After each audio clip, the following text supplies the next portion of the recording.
You ready? Yeah. Okay. Good evening and welcome to the regular meeting of the Birmingham Planning Board for Wednesday, March 11, 2026. Could we please call the roll? Al Klein, Robin Boyle, Stuart Jeffries, Bert Kozak, Daniel Sher, Here. Janelle Winkle-Boyce, Here. Brian Williams, Here. Duncan Curry, Here. and Zimmerman. Here. Okay, so we have a quorum counting our two alternate members, 5 in attendance. This is a meeting typically dedicated to study sessions. There are 3 items on the agenda. The first thing we'll do, however, is to review and approve the minutes of the regular meeting of January 28th, 2026, not 5. I move to approve the minutes of January 28, 2026 as presented. Support. Motion support. Any discussion of the minutes? All those in favor signify by saying aye. Aye. Okay, my comments again, 3 study session items on the agenda and a pre-app discussion at 126 South of Woodward, which we will take first initially so that you don't have to stay through some of our study sessions. So do you want to start, Nick, or do you want the applicant to just address? Yeah, please. Just a brief overview, which is Okay. basically a regurgitation of my memo. But Snap Taco is a new food and drink establishment in town. They've been open for what, 3 months, 4 months now? It was always in their plans to seek a liquor license, and one of the only ways to do that here is through the bistro process. So they kind of muddled their way through, I guess I'll say, the city commission, and only recently did they get moved forward through the initial bistro screening to apply for a special land use permit. One of the key critical pain points in that initial bistro screening was the outdoor dining. It's a tough spot of town. Their initial proposals, they envisioned a platform in the street, but it was very clear that the city commission did not want to entertain a platform in that particular area. So they've flexed to a couple of things, and this is what they've landed on. So what they're here today to ask you about, because it's frankly a critical part of their bistro application, outdoor dining, as required for the ordinance, are some, just to get some feedback on the patio itself, the design, the placement, anything else that I may have missed. Generally speaking, ordinance-wise, looks pretty good. They've got a big clear path over 5 feet. It's 12 chairs, which is well below the 65. The only sticky point is its location in front of the adjacent storefront. So they will need to get the approval of the property owner, who will, of course, consult their tenants, which they're doing as we speak. So they're just here to get because they want it to be smooth on the 25th as they're scheduled right now. They just want to get some feedback so they can take it, refine it if necessary, and come back to you with something really nice. So with that, I guess, Mike, if you want to add anything? Let's hear from the applicant. If you can come to the microphone. You're just any extra color, any extra. You're live on local TV. Just name and who you are. So introduce yourself, please. I'm Michael Lico. I'm actually a resident of Birmingham, 2235 West Maple. I lived here for a couple of years. Prior to that, Traverse City. This is my second job, just so you know. So I'm an engineer by day, and I work with my partner, Platone, who's also the owner of Snap Taco in Lake Orion and Cantina El Dorado in downtown Auburn Hills. So we have a lot of history between the two of us with restaurants in different areas, different types. I lived in Mexico for 10 years too, so I have a lot of history there, and my wife's Mexican. So that's kind of a quick background of us as business owners. Like Nick said, we've tried a lot. Before we even signed our lease, we worked with the landlord, and our landlord is the same owner of the building for Faraday. So it's the same owner. In part, when we reviewed this initially, was that we just needed the owner's approval, but he's requesting the tenant's approval along with that, which is fair. We understand that. So we're working with them. We've worked with the city commission. Like I said, we had 3 different options that we laid out. One would be parking in the platform in the street, similar to what we see right across the street here. We had a more permanent type of area kind of like similar to what you're seeing there. And then we had one table in the entranceway to meet the requirements of outdoor seating, because we only have 32 seats inside. So ideally, the more seats we can get would help us out tremendously with the business. So after 2 meetings with the city council, they approved this concept. We worked with Nick, again, a couple more times, and we came to this final concept here, which allows for access to the street, to the parking meters. We removed the barriers on the sidewalk side, so that way it allows for a little bit better flow of the people walking up and down the corridor. Can I ask a question? What's spatially, how much room is there to walk? 7.5 feet about. Okay, so you're good there. Yeah, originally we had 5, which was the minimum, but we took out the front side there so we could get a couple more feet there. Okay, So again, we're trying to figure out the best way where we can allow for the flow of people through the area. We give enough room on either side of the meters so the people parking there can get to the meters and up to the main sidewalk. Now, as a business owner and sitting there and watching the people walk through there and being from the city, most of the time people don't walk in that area, because that's that area, that's the rough part of the sidewalk that we're putting the tables. You know what I mean? There's 2 different textures. The aggregate is there. Yeah, the aggregate, and then you have the smooth. So what we're putting is an area that's kind of more of just a pathway from the parking up to the sidewalk. Most people don't walk there because, and the issue that we have is there's a permanent planter right in front of our window, right here. So we can't put anything right, if we could, we would move it down, but there's a planter with the tree there that we can't do anything about. And you kind of see it maybe a little bit better in the rendering here. So the planter is right in front of us. So we had to try to work around that, and this was the option that we came up with. okay. So I'm going to turn to the board for questions on the design and the layout. Go ahead. Janelle? Thanks. Few things. Yeah. I think it looks great. Thank you. I appreciate your number of chairs not being too many. I think your architect did a great job. I'm not familiar with them, but they did a really good job. Your 7.5-foot wide sidewalk is excellent. I think you're going to need to have a trash receptacle out here, if I'm not mistaken, so you'll have to figure out a way to locate that within your space. Yep. I think when you come back to us, you should also show I believe there's a raised planter to the south of this as well, if I'm not mistaken. It's the Yeah, it's same, this it's the right same here. thing on the other side. The other side is the that, other side that's of the that. south side up there, right? Yeah, on the other side Yeah. of that Yeah, so parking meter. my point in mentioning it is to make sure there's enough space between your outdoor dining and the planter as far as like how close your plan comes to the raised planter on the other side would be nice to know Okay, it's similar For a- to this here. for the formal meeting. Okay, no I think- problem. Show I it. think you'll be asked to show it, so Yeah, just okay. so we know where it is. Yeah, one of the things we typically do is we like to see the layout beyond where you're specifically located, so that we will see what it looks like in the context of adjacent properties, both to the north and south. And then my last piece of this is in the rendering, Nick, it appears there are bollards that are holding up those ropes. Sure. I'd like to know how you plan to attach those, Those are on casters, the ropes or the like bollards stanchions that- holding the These, holding the yeah. ropes. Because here's where I'm going with this. In the past, I've been very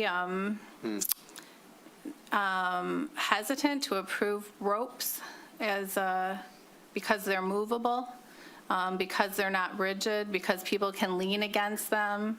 because kids will hang on them, because all of these reasons. So I'd like to know a little bit more about that construction, if those ropes are rigid, if they're not movable, if the posts that are holding the ropes are attached in some way to prevent them from being movable. Those are the sort of things I'll ask, and want to know a little bit more detail about how they're put together. And if the answer is they're all movable, then I'll probably wish you had something more rigid there to protect your guests from going into the street. Okay. So, those are my Originally, we had a comments. different layout, and with the reviews that we had, it was requested from other people on the team that we go to this type, that way. Ropes? That It was way- a fence, it was a metal fence, and we thought, it's just going to get beat to holy heck by cars.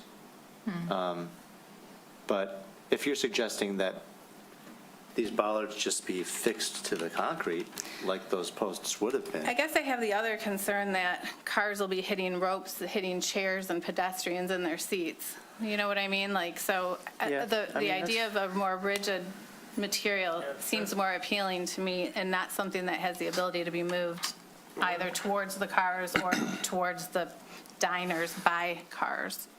Yeah, these, the planters themselves are on wheels, and then the wheels come up, so then they sit down. Yeah, the planners are great. Yeah, so one of the ideas is hook the ropes directly to those, so we don't have like stanchions, we would have the ropes directly to the planters. And that's one of the things we're working on. We could get wood We can go to a slats. fix, like I said, the reason we moved away from the road a couple feet and moved it in line with the meters. Again, under the assumption that there was studies done that distance the meters away is a good depth for where vehicles come up to the curb, they're not gonna hit anything. So that's why we put it to the meter forward. If you want, we can do fixed.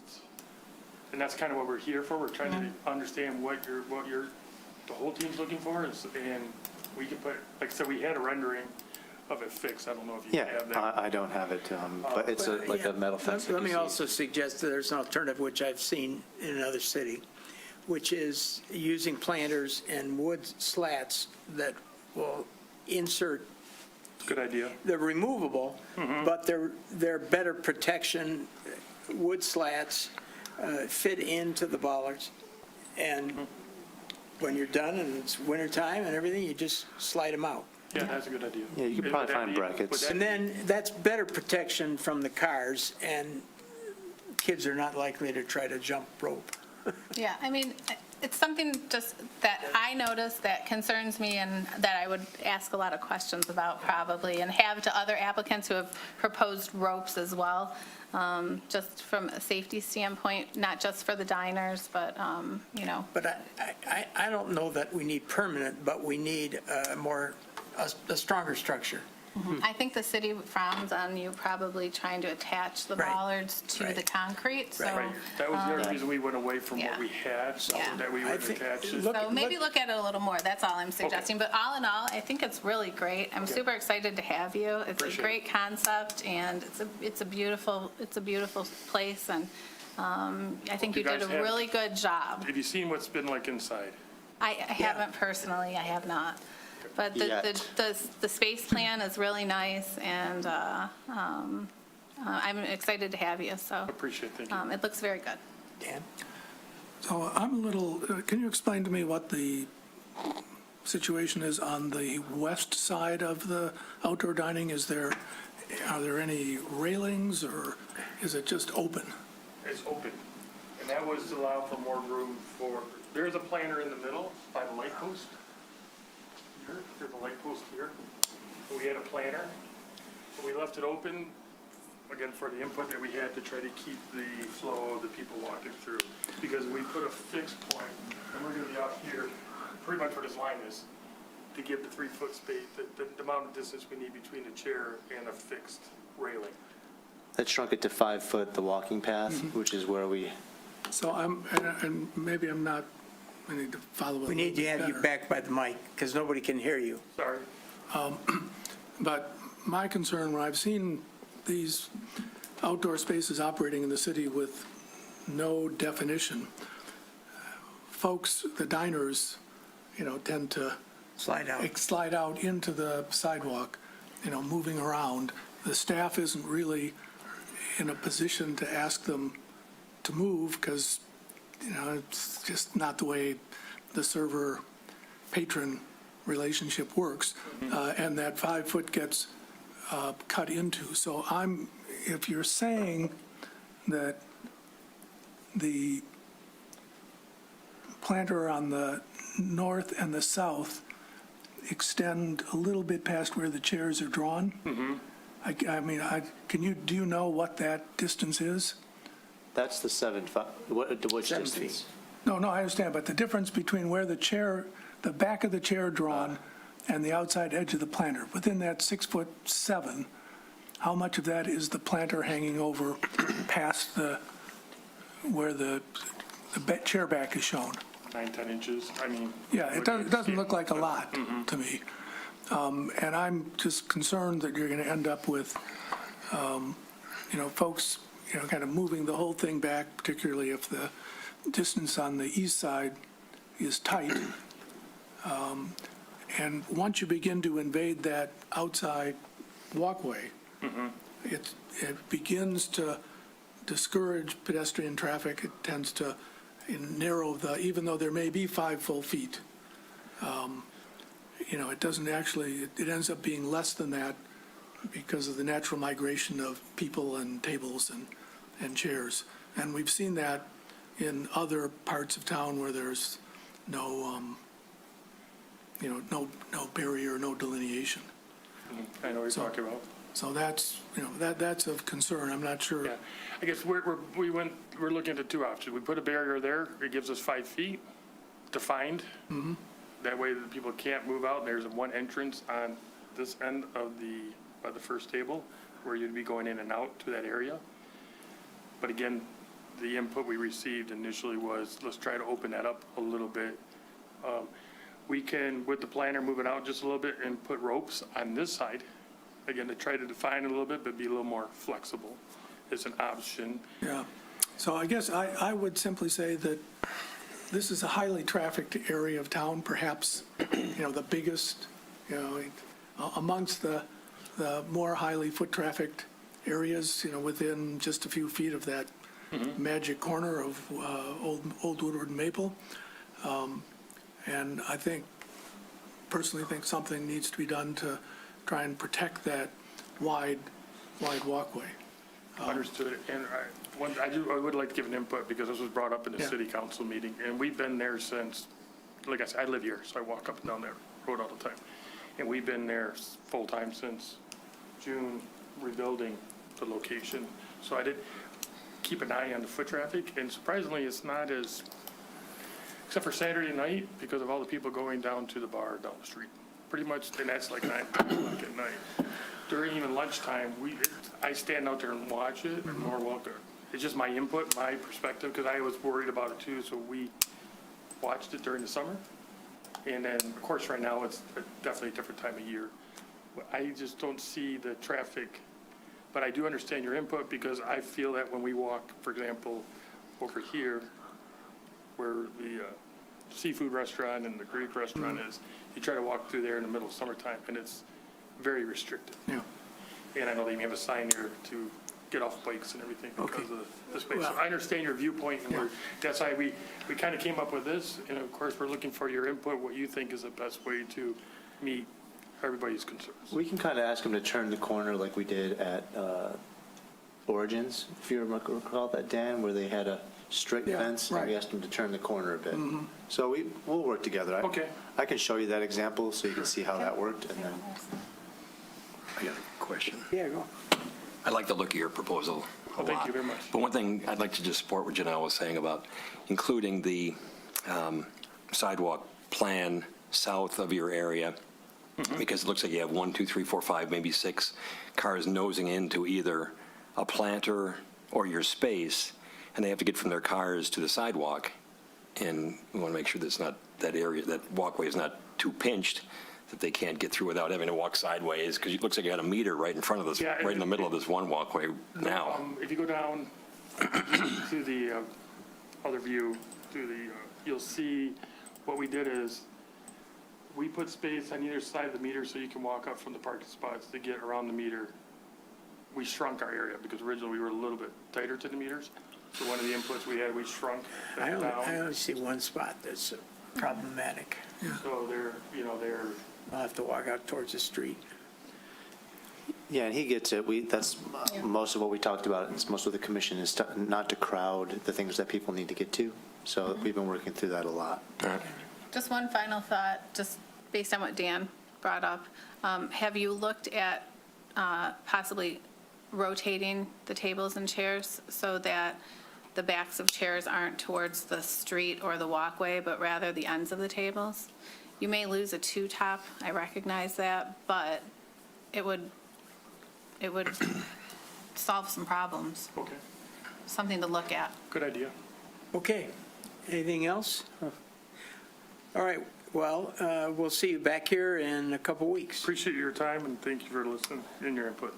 Thank Yeah. you. Yeah, thanks for Well, coming. I think it's an interesting project, and I concur with the comments that you're a welcome addition to the city, so let's try to get this done in 2 weeks. Thank you. Thank you very much. Thank you. Thanks, gents. And you know that once we're done, it has to go back to the city. Yes, I do. Okay. Yeah, and that's why we're trying to push because we know it's going to be, You want to hit the summer. right now our time looks like May 4th, which May 5th is a good day for us, so. Yeah. that would be a good Oh, my time to- goodness, yes. Okay. Great. Well, welcome to Birmingham. See you, gentlemen. All right. Okay, we now go to 3 study session items, although some of them are pretty limited. Yeah. Study, so number 1 is zoning ordinance update. And so, Nick, I'm concerned here about, I see that the kickoff meeting is late April. The next, I think the only meeting we have in April. So let's talk about process. I know you've met with the consultant, so where is the city? Yep. And in particular, if you can outline, if you know to date, what kind of materials we'll be looking at before the April meeting. Okay. Good questions. So the couple of big things that I wanted to make sure you knew, just to keep you up to speed, is that we're meeting on April 22nd. The House v. Levine team admittedly has been a little busy, and our schedules just could not line up for March, and we're missing that first April meeting. So the most convenient was April 22nd, so they're planning their kickoff trip to Birmingham for the 22nd and the 23rd. The 22nd will include a tour led by staff. We'll take them around all the parts of the city, show them all the spaces.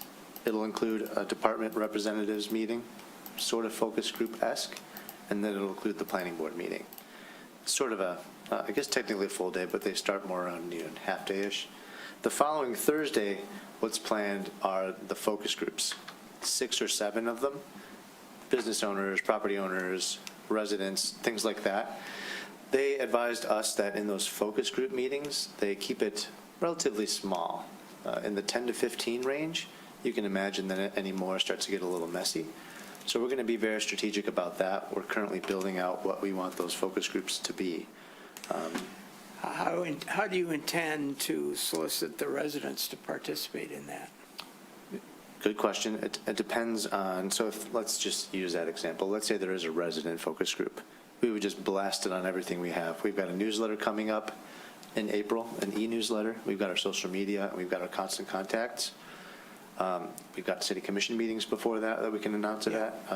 Any venue we can.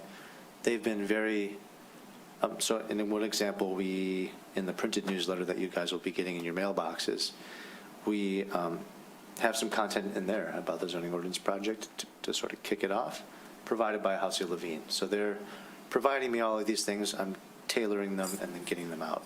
So that would be the theory, is that we would just use all our, I guess, typical communication channels and see where it gets us. The other thing about that Thursday, the 23rd, that's when they would plan their open house. They're like kickoff open house. So they'll have the planning board meeting on the 22nd in the evening, and then an open house on the 23rd in the evening. I'm working on booking a space right now. I've got space reserved at the library. I don't know that that's where we'll be necessarily. I'd like to work with that team to find a good space that works for everybody. But that's point number one that I wanted to make sure you know. Dates 22 and 23 in April, important dates, all-day affairs for us. I don't know that you all need to be at every focus group, but maybe a Well, couple of I think these are my thoughts. I think it makes sense, depending on how many focus group sessions you have, to have at least one planning board member present at each of those meetings. That sounds good. And you'll And darn I well don't want to know, burden so- us by too many, but I can certainly make one or two. Okay. And we spread it around so that somebody on the planning board actually hears the input coming in. It's That sounds important. great. And we'll have that schedule, I believe, I've got a call next Tuesday with the team.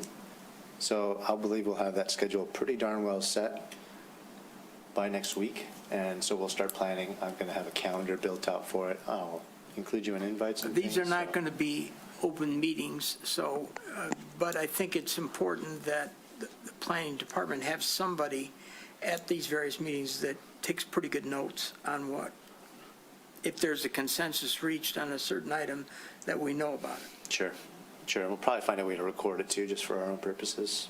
Okay. Question. Another, go.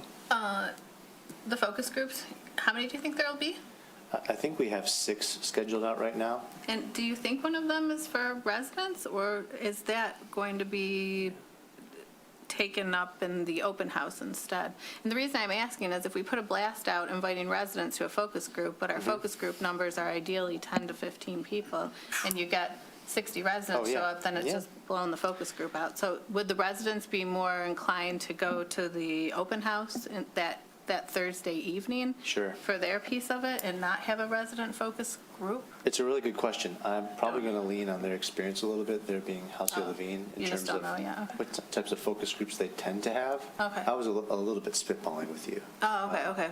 I know there's going to be a business owners one and a property owners one, commercial property owners. Those are very traditional. Okay. The other 4 or 5, we haven't quite built Oh, out okay, yet. understood. Well, I guess I think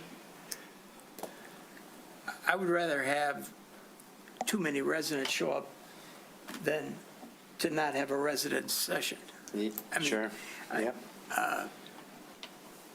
And it might be a I mean, particular And type of frankly, you resident. can't have too many residents show up, I mean, in my view. Well, one of the categories was like neighborhood representatives. Well, the other thing is, we So- do have some, it's not thorough throughout the city, but I know my area of the city does have an organization with a titular head, and that person can come and represent, I think, and then convey to other property owners. Now, I don't know how many of those associations, informal, are in existence, I don't really know either.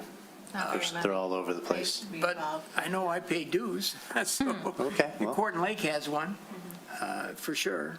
I don't know whether Mill Pond does or not. But my area of the city, which is very near Birmingham Country Club, has an informal, at least an informal association with somebody who is theoretically president. So if you know of that, those people can be invited. And if they can't attend, they'll send somebody who will then report back to the neighbors.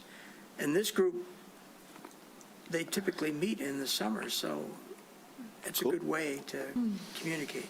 Cool. Okay, So other than those 2 dates, it's really just back-end stuff, so maybe not all that interesting, but materials, we got- is Halcyon Levine going to have anything for us to review before the 22nd? as in the packet or before the Yes. packet?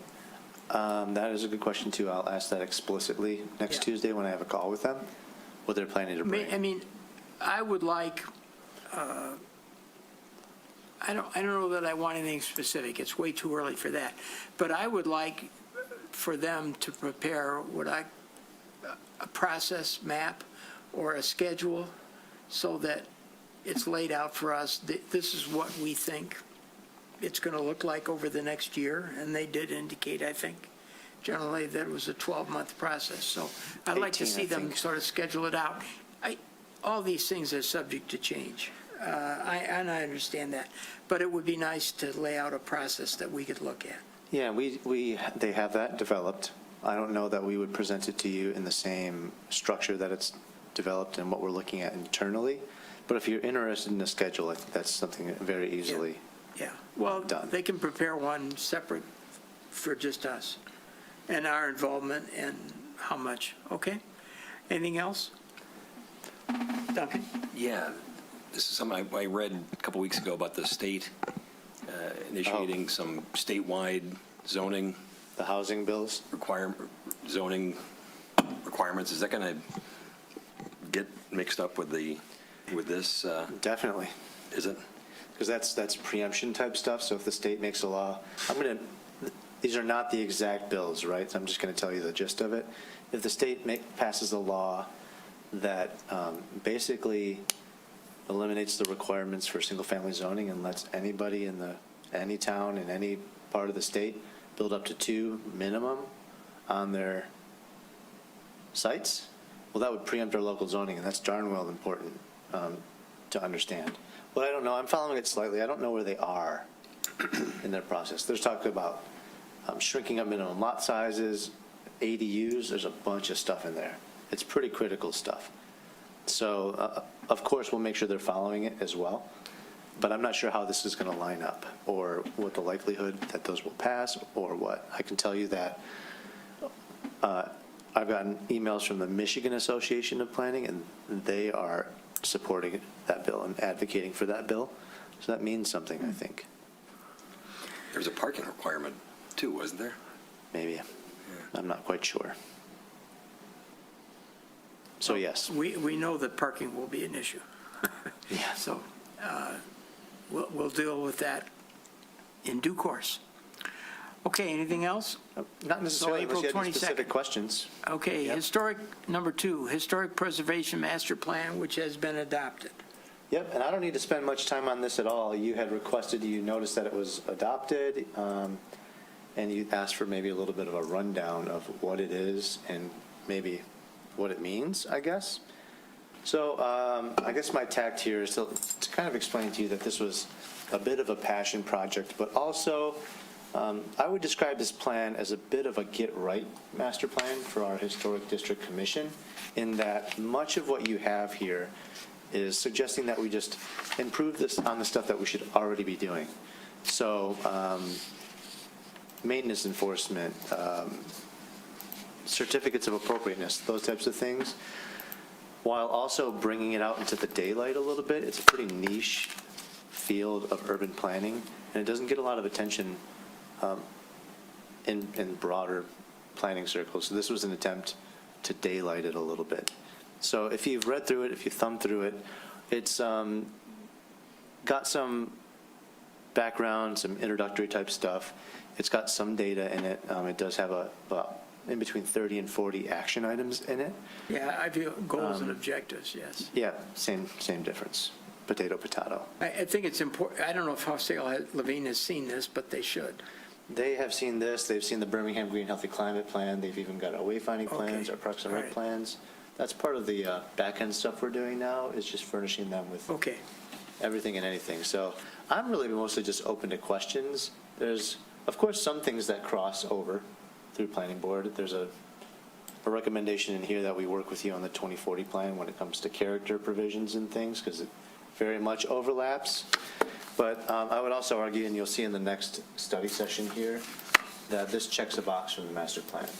Yes. A specific recommendation from the 2040 plan. right. So that's really it. It was fun. I think there's a lot of energy behind it right now. And, yeah. Any questions on it? Comments? Okay. Thank you for that. The one thing, let me go back for a second because this triggers me. The process that we're going to follow For the for Zoning the ordinance. zoning ordinance, make sure that House Sale Levine incorporates the suggestions and requirements of the 2040 plan, which involves other boards and committees. Okay? Sure. Because we do want to bring them in the loop. Yep. Okay, item 3, speaking of the Birmingham Plan 2040 progress update. So the tact I've taken here is just to go through this document again and check a bunch more boxes. Yes. To make sure you know, Well, we've completed items. yeah, or started at least. So there's the obvious ones, like anything that we included in the scope of work for the zoning ordinance.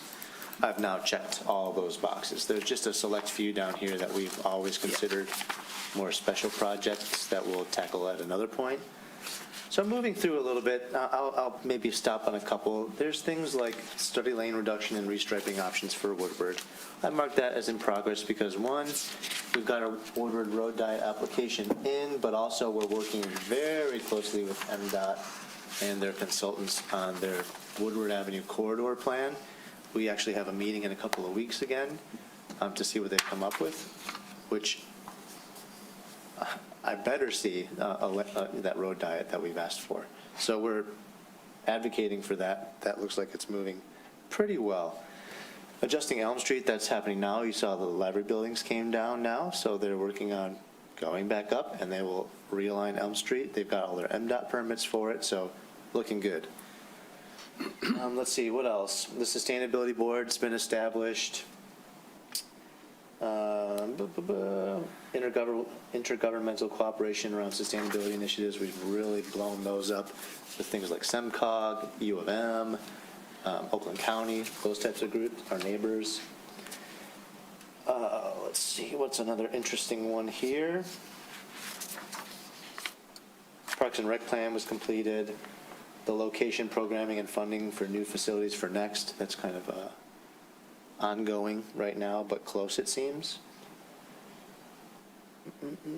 Special events seem to be really well off. The Birmingham Shopping District and the Department of Public Services has been having just a really good time with events and really good turnouts, all that kind of stuff. So if you saw anything in here that you had specific questions about, I was happy to answer it. But once I went through and checked all these boxes, it made me feel a lot better about our progress towards 2040. Where are we with the state on Woodward? On the road diet, Yeah, we're at least on speaking terms, I'll say, joking a little bit.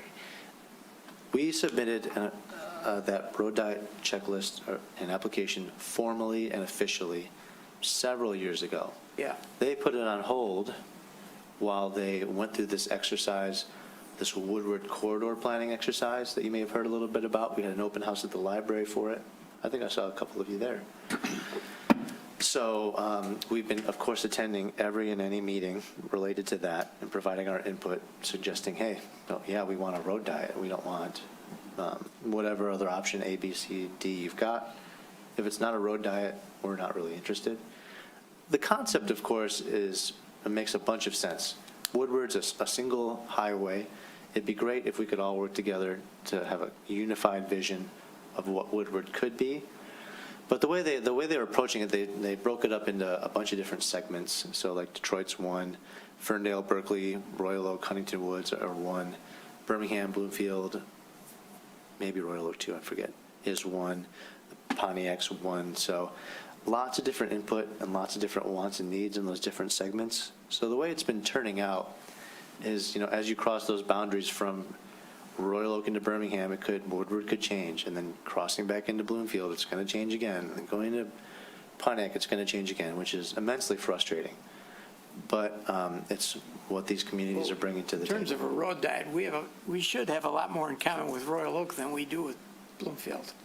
I mean, Bloomfield's got nothing, almost all the way to Long Lake, Yep. if you're heading north. We've only just recently made them include bus service. They didn't have any bus service either. Now they have But to. I'm just talking about congestion and noise. It's a different It's a different- community for sure. It's totally different. But if you can imagine I would argue the Detroit to Birmingham to Corton should be pretty darn similar, in my Right. opinion. Right, Royal Oak. And if all that's between us is Bloomfield and Pontiac, well, maybe they should be similar too. it's what we've been trying to advocate for.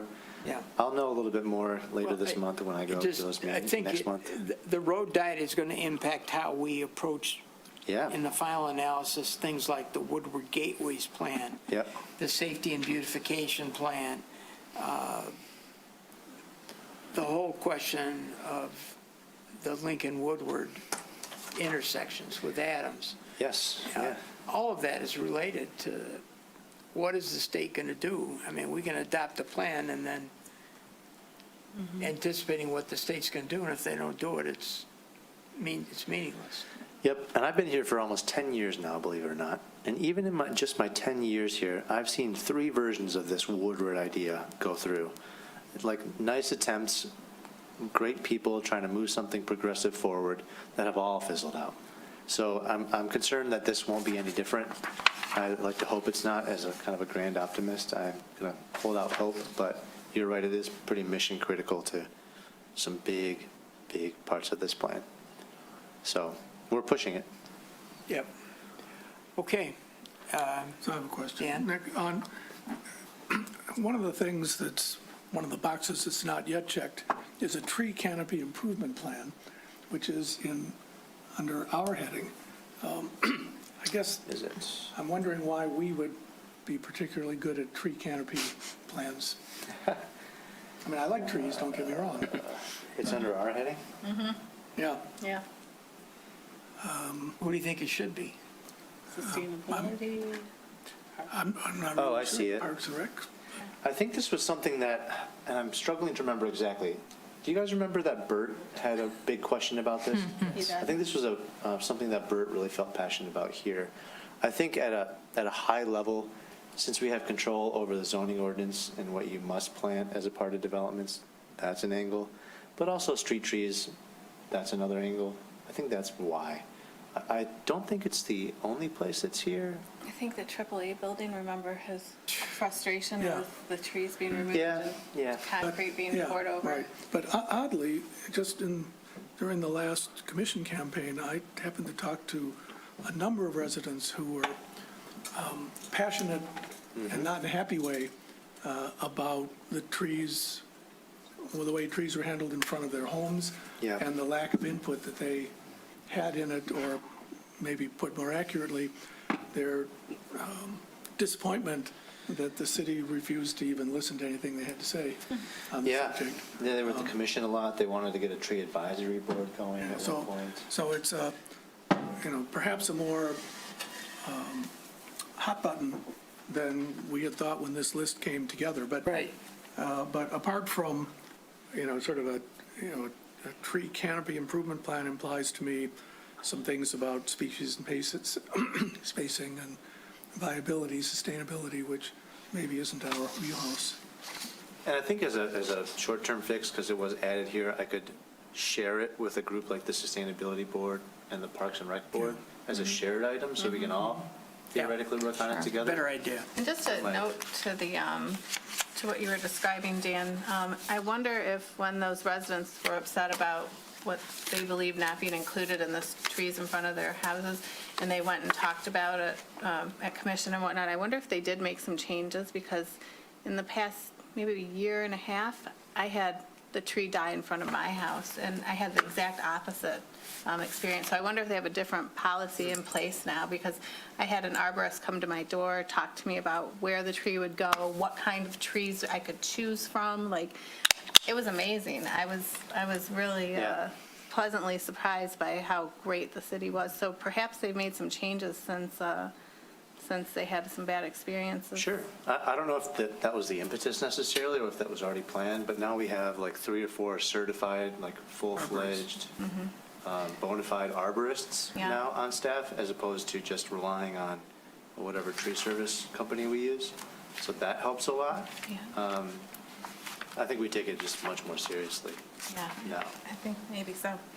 And I think glad my you- point, which I think everybody agrees with, is that at a minimum, we want to add some more depth and experience and qualifications than just we might have on the subject. Great. Yeah, happy to do that. Yeah. Must have thought you were It might not arborist, even and be it turns be out in you were a progress. I gotta botanist. check into it. Right. Okay, More. anything else? on that. Okay, I mean, obviously, we're going to get into great detail on the Birmingham Plan 2040, starting in April, again, revisiting it. If you don't have it, go online and get a copy and Brush study it. up, yep. Brush it, yeah. Okay, those are the three items. Moving down the list, communication project updates. You've sent out a updated list. Any questions? It's getting a little thin, so we're wrapping up some stuff. I know some stuff there has really endured Yep. and lingered, so I know I gotta check it out. Administrative But approval correspondence? Zero. Nothing. Okay. The draft agenda for March 25th, pretty ambitious meeting. Two big items. Woodward and Maple for preliminary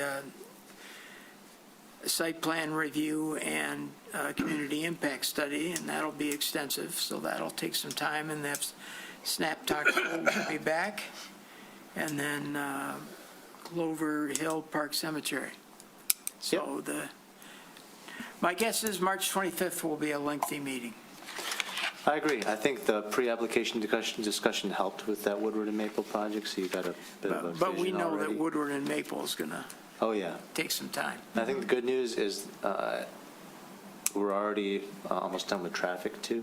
So I know in the past, we've had real trouble with getting you answers on traffic at this point, Yeah, but you'll have them. So okay. I'm really confident about that and excited about that, not weighing us down. All right. Action list 2026, I mean, ordinance update is going to take the whole thing, so. Yeah, remember I asked you guys if I showed you this and there's only one or two things No. on it, is that cool? I- And you said yes, so here it is. Yeah. So I'm going to report this to the That- commission. That's if that's this all right. year's agenda. Yeah. We know that, I put a couple of kind of yeah. token other things on here just to make it there a little anything bit else? more robust, but The board wants considered tonight? not for me. If not, there'll be a meeting in 2 weeks with at least 3 items on the agenda for some stage of site plan approval. Yep, Okay? that's the plan. Okay. Any comments from the public? I don't see any on. So with that note, meeting adjourned, 8:19.